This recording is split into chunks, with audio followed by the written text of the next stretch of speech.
शनिवार के दिन पीपल के वृक्ष के नीचे जो शनिवार को दिया लगाएगा वो लक्ष्मी और नारायण को अपने घर ले जाएगा। इसलिए शनिवार के दिन पीपल के वृक्ष के नीचे दिया का प्रमाण है। महाराज चप्पल बार बार टूट रही हो, कमर से नीचे जो वस्त्र पहने हो वो फट रहे हो, कहीं पजामा है, धोती है, आदि वस्त्र हैं, कपड़े हैं, वो अपने आप फट। आज के जमाने में तो फटे फटाए पहनते हैं लोग, फैशन। उसकी गारंटी नहीं है, उसका हम वर्णन नहीं कर रहा। हम जब पहनते हम समझ जाते हैं इसको शनि तो ऑलरेडी लगा ही हुआ। जब उनका घुटना घुटनी सब फटा हुआ दिखता है तो उसमें लग जाता है कि शनि पहले से लग गया बापड़ा, उनके पहने से तो मालूम पड़े।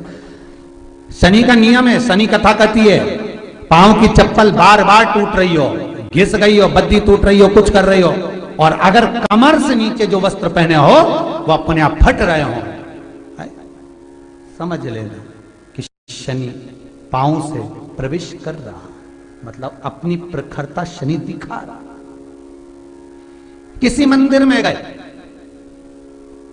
महाराज और वहां जाने पर चप्पल चली गई तो समझ लेना शनि की कुदृष्टि अब पड़ना बंद होना चालू हो।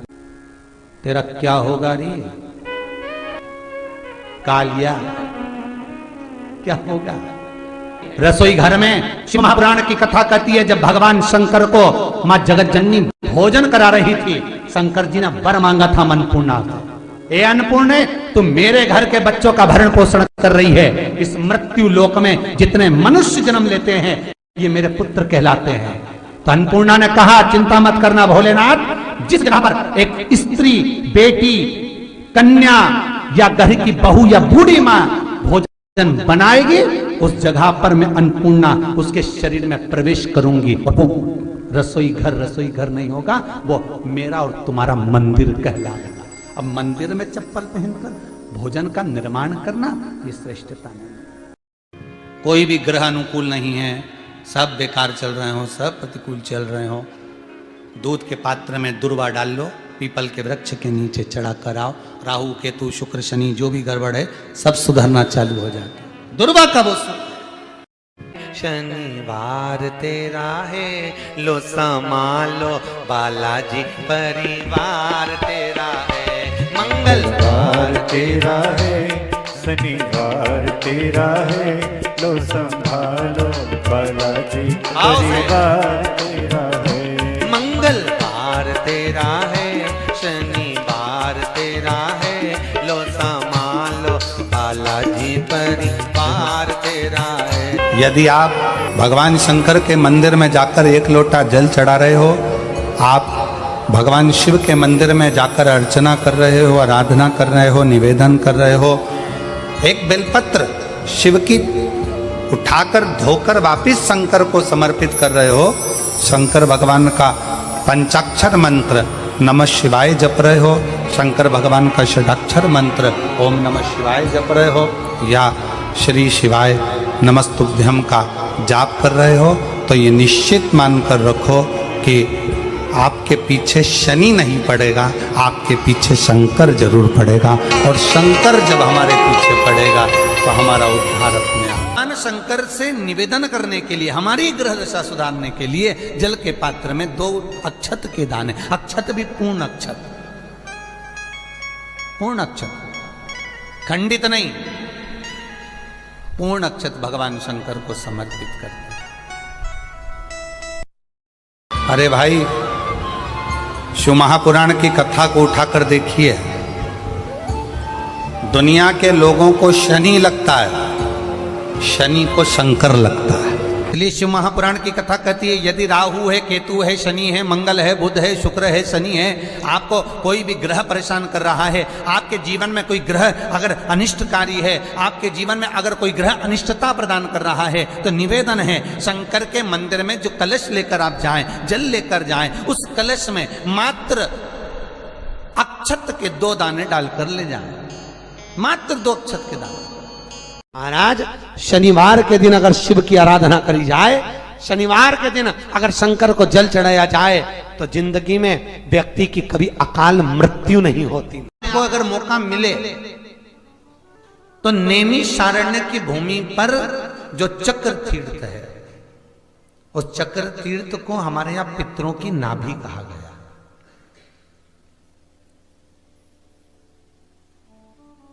पूरी दुनिया में केवल एक ही जगह है जहां पर भगवान शंकर छुप कर बैठे हैं पानी के अंदर, जिसका नाम गुप्तेश्वर महादेव है। पूरी दुनिया में केवल एक ही जगह है, गुप्तेश्वर महादेव, जहां भगवान शंकर पानी में छुपकर बैठे हुए।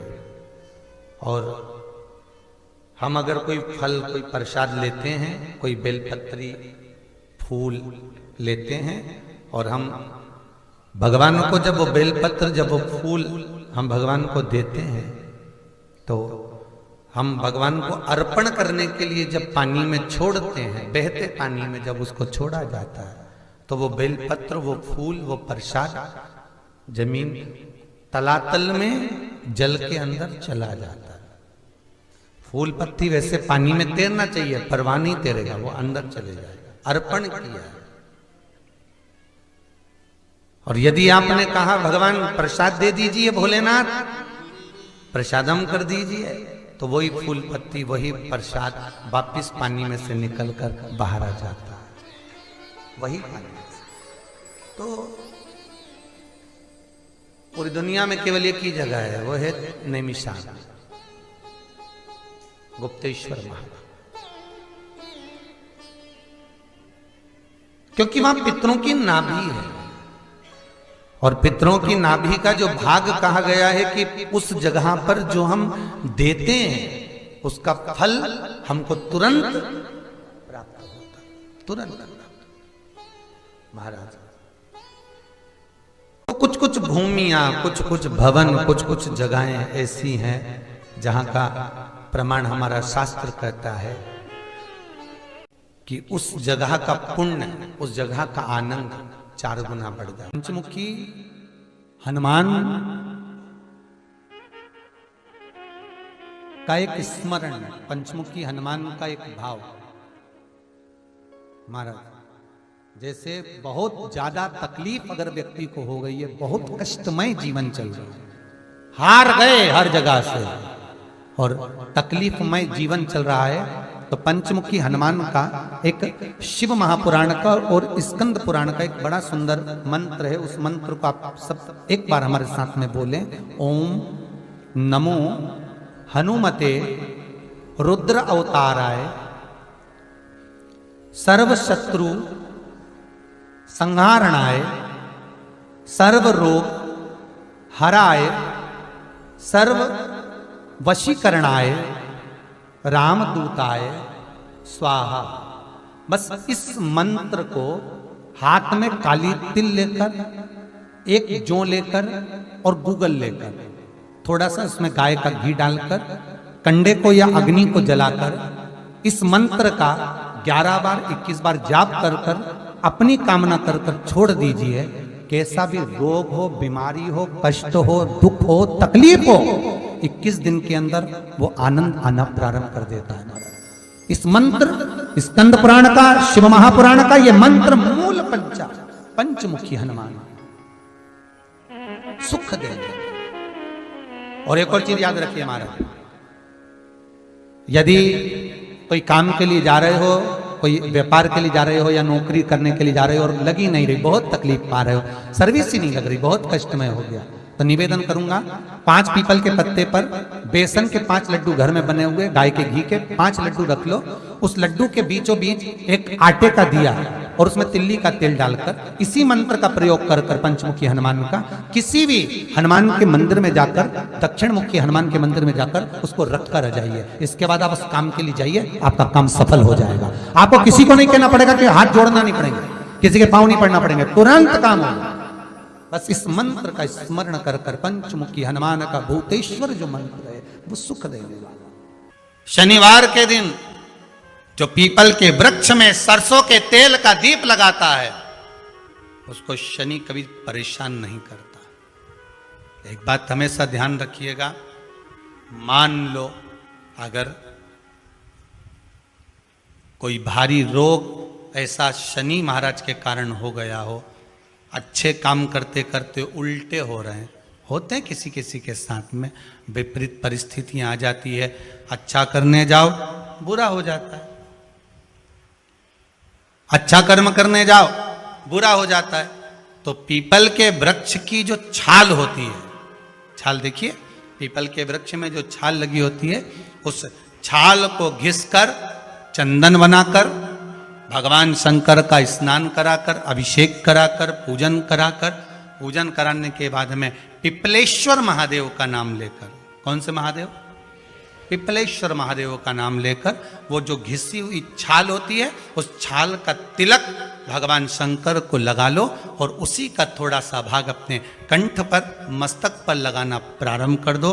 धीरे धीरे जो विपरीत दशा है वो सुधरना प्रारंभ हो जाती है। पर नाम याद रखना, पिपलेश्वर, जम के बोलिए, पिपलेश्वर महादेव भगवान शंकर का एक अवतार है, पिपलाद अवतार।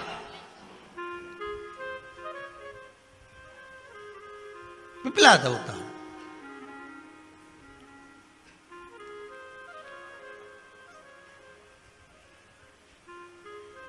जब दधीचि ऋषि की अस्थियां चली गई, उनकी धर्मपत्नी सुवाच ने देखा मेरे पति को मार दिया गया, मेरे पति की अस्थियां ले गए राक्षसों का संहार करने के लिए, उनकी अस्थियां लेकर चले गए, मेरा पति चले गया। सुवाच गर्व से थी, मरना चाहती थी, प्राण छोड़ना चाहती थी। शिव जी ने देखा ये तो अग्नि के ऊपर चढ़कर अपनी देह त्याग रही।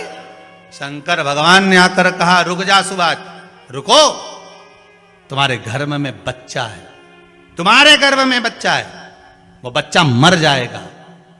अब इस बच्चे को जन्म देकर भी क्या करूंगी? नहीं पिपली, तुम्हारे गर्भ में जो बच्चा है वो महाज्ञानी है, तुमने मुझसे प्रसाद के रूप में मांगा था, कहा था शिव जैसा पुत्र होना चाहिए, तो क्या तुम शंकर को नष्ट कर दोगे?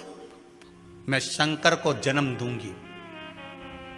सुवाच ने 2 पत्थर उठाए, अपने गर्भ पर मारना प्रारंभ करा, गर्भ पर मारा, बच्चे ने जन्म लिया। बच्चा 7 महीने का था। उस बच्चे को उठाकर पीपल के कोटर में रख दिया। पीपल की कोटर, एक गिलहरी पीपल के फल को लेकर आती थी, पिपलाद के मुंह में देती थी। शिव का एक अवतार, इसलिए शंकर का नाम ही पिपलेश्वर महादेव। शिव का एक अवतार पिपलाद के रूप में हुआ है। तुम क्यों चिंता करती हो? तुम चिंता मत करो, तुम्हारा पुत्र जन्म दो तुम। और दिया धन, सुवाच ने उसके बाद प्राणों को त्यागा। और उस पीपल के कोटर में अगर भरण पोषण करने वाला कोई था तो वह देवाधिदेव महादेव था। फिर निवेदन करेंगे, माता के गर्भ में बच्चा रहता है, उसका भरण पोषण करने वाला मेरा देवाधिदेव महादेव है। अगर जन्म उसने दिया है तो मृत्यु भी वो देगा। अगर तुमको कुछ ज्ञान दिया है तो अच्छी जगह पर भी वही पहुंचाएगा। आप जो अभिलाषा लेकर आते हैं, बच्चे कहते हैं हमारी नौकरी नहीं है, सर्विस नहीं है, हम इस कॉलेज में पढ़ना चाहते हैं, हम इस जगह जाना चाहते हैं, हम इस पद पर जाना चाहते हैं, बस इतना याद रखना, तुम्हारा भाग्य बुरा नहीं होता। कभी भी याद रखना, संसार में जिसको भगवान ने जन्म दिया उसकी किस्मत कभी बेकार नहीं हो सकती। अगर भगवान तुम्हारी किस्मत बेकार होती तो जानवर बनाकर पैदा करता, इंसान बनाकर नहीं। किस्मत अच्छी थी इसलिए इंसान बनकर पैदा हुआ, जानवर बनाकर पैदा नहीं करा। अगर तुम्हारी किस्मत अच्छी थी इसलिए मनुष्य बनकर पैदा हुए हो, इंसान बनकर पैदा हुए हो, मानव बनकर पैदा हुए हो। भगवान को दोष मत देना कि भगवान ने किस्मत बेकार दी है। भगवान ने किस्मत अच्छी बनाई है इसलिए तुझे मृत्यु लोक में जन्म दिया। भगवान ने भाग्य अच्छा बनाया इसलिए तुझे शिव महापुराण की कथा सुनने का मौका दिया। नहीं तो भाग्य में नहीं होती तो कहां से मिल जाती। किस्मत अच्छी है तो भगवान फिर नौकरी भी लगाएगा, धंधा भी करवाएगा, सर्विस भी कराएगा, विवाह भी करेगा, शादी भी करेगा, मकान भी बनाएगा, जायदाद भी देगा, संतान भी देगा। उसने दिया है पेट तो भरेगा वही। हम काय को अपने माथे पर ले, मैंने इतनी पढ़ाई कर ली, मैं इंजीनियर हो गया, मैं ये बन गया, मैंने तो ये कर लिया, उसके बाद भी मैं घर में बैठा हूं, मेरा छोरा घर में बैठा, इतना पढ़ने के बाद बैठा। जन्म उसने दिया है, भाग्य उसका है, किस्मत उसकी है, तो कहो उसको कि शंकर का भजन कर, मंथन करे, मक्खन निकलेगा और घी भी जरूर बनेगा। हारना मती। जब तेरे 3.5 करोड़ बार, गिनती मत करना, गिनती वो करेगा। तू तो भज, तू कुबेरेश्वर का स्मरण कर, तू महाकाल का स्मरण कर, तू काशी विश्वनाथ का स्मरण कर, तू महाकाल राजा का स्मरण करके तो देख। शिव का भजन कर, 1 लोटा पानी ले जाकर रोज चढ़ा शंकर जी के मंदिर में जा। शिव से भजन करने में क्या देरी। नहीं जा सकता शिव मंदिर में जाने में, बच्चों को अगर शर्म आती हो तो बेलपत्री के पेड़ के नीचे पानी चढ़ाया, वो भी नहीं कर सकता तो पीपल के पेड़ के नीचे चढ़ाया, वो भी नहीं कर सकता तो आंवले के पेड़ के नीचे चढ़ाया। पर कहीं जुड़ तो सरी, एक बार साध तो सरी, पकड़ने का प्रयास तो करो परमात्मा को। तुम भगवान को एक बार पकड़ लो, फिर परमात्मा नहीं छोड़ता। पूतना ने एक बार गोदी में लेके दूध पिलाया था, बाद में पूतना कह रही थी छोड़ दे छोड़ दे छोड़ दे, आकाश में उड़ गई, छोड़ दे छोड़ दे। भगवान के आई काय को मौसी, काय को आई, और आई है तो दूध पिलाया है तो फर्ज तो अदा करूंगा, ऐसे थोड़ी छोड़ दूंगा। तुम भगवान को 1 लोटा पानी चढ़ा दोगे, भगवान को दूध चढ़ा दोगे तो भगवान ऐसे ही छोड़ देगा क्या? पकड़ लेगा, छोड़ेगा ही नहीं। फिर तुम कहोगे भगवान छोड़ दे, भगवान छोड़ दे। कहाँ कथा का रस लग गया लोगों को। अब दुनिया के लोग सोचते हैं अब मैं कथा भी हाल नहीं सुनूंगा। मैं ताप्ती के दरवाजे पर शनि महाराज आए और एक दिन घूमते हुए श्री यमराज जी आ गए। और जब यमराज आए तो यमराज ने शनि महाराज को देखा, और शनि महाराज को देखकर यमराज ने कहा, क्यों शनि, तू अकेला अकेला ताप्ती के दरवाजे पर आ गया, तूने मुझे नहीं बोला? शनि ने कहा, भैया मुझे जीजी की याद आ रही थी, मुझे बहन की याद आ रही थी, इसलिए मैं ताप्ती से मिलने के लिए आ गया। जैसे ही यम और शनि महाराज दोनों आए, इतनी देर में यमुना को सूचना मिला कि यमुना को लगा कि मेरा भाई यमराज और शनि महाराज आए हैं, तो वो भी ताप्ती से मिलने के लिए आए। जिस हस्तिनापुर में यमुना नहीं थी, जिस हस्तिनापुर में यमुना नहीं थी, जैसे ही शनि महाराज और यमराज आए और ताप्ती ने देखा, भैया आप दोनों बात कर रहे थे, इतनी देर में यमुना जी का आगमन हो गया। यमुना ने कहा, ताप्ती तूने दोनों भाइयों को बुलाया, मुझे नहीं बुलाया। अब प्रेम में समर्पण किसको कहते हैं, प्रेम में त्याग किसको कहते हैं? ये माता ताप्ती, यमराज, शनि महाराज और यमुना की कथा का स्मरण करिएगा, भाई बहनों की कथा का स्मरण करिएगा।